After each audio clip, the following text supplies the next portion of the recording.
Sending money across the USA just got simpler with this quick Moneygram guide. First things first, you'll need to find a Moneygram agent location. Many grocery stores, pharmacies, and convenience stores offer Moneygram services.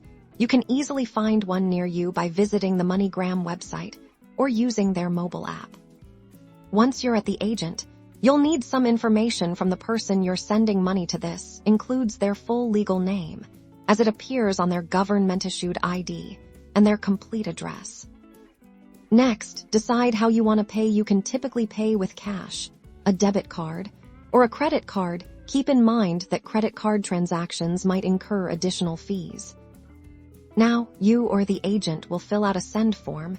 This is where you'll enter the recipient's details and the amount you wish to send. Be sure to double-check all the information for accuracy to avoid any delays.